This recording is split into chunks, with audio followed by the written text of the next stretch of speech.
Russian President Vladimir Putin is visiting Budapest today to meet Hungarian Prime Minister Viktor Orban. The two leaders share a common disdain for Western liberal values and have maintained a special relationship, even as the EU implemented sanctions against Moscow over Russia's annexation of Crimea. Gabor Tanakis reports. Russian President Vladimir Putin's meeting with Hungarian Prime Minister Viktor Orban in Budapest consolidates a relationship that Brussels finds troubling. The two leaders have met at least once a year since 2014. The deepening bond goes against the punitive measures and sanctions imposed by the EU on Moscow over its annexation of Crimea. There was a Putin-Orban meeting every year, and there was a year when they have met twice. The number of visits is disproportionate to the country's regional and European role. There are a lot of more meetings between the two.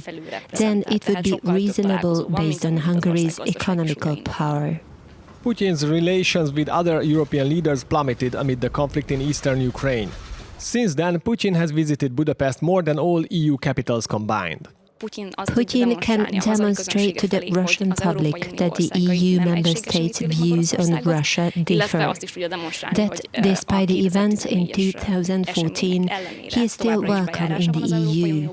For Viktor Orban, these meetings are helpful to demonstrate Hungary's role as a bridge between the EU and the East, namely Russia. Wednesday's meeting has two main topics: economic ties, primarily the renewal of the gas supply contract that will expire in 2021. The other issue is the financial framework of the country's new nuclear power plant, which was built by Russia and funded by a loan from Moscow. Budapest wants to renegotiate what it sees as the unfavorable terms of the deal. Well, Gabor is in Budapest for us now, and we can speak to him live. Good morning to you. How will Brussels, the EU, be viewing this sort of renewed commitment to this special relationship that Russia and Hungary obviously have?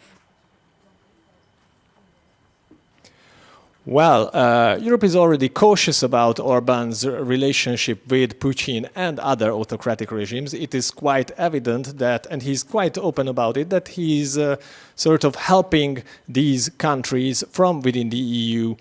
But everybody trusts that Orban will not cross any important boundaries while doing so, because first, he did so until now. So he never crossed any boundaries, didn't veto the sanctions on Russia, didn't veto, in the end, the declaration against Turkey because of the attack on Syria. So, and it is also the interest of these allies, so Turkey, Russia, and so on, not to ruin his position, Orban's position within the EU, because he would lose his influence if it would be, he would openly defy the European consensus. So it is a situation that is good for everyone. They have an ally within the EU, and Orban can show off his ties with important world political figures.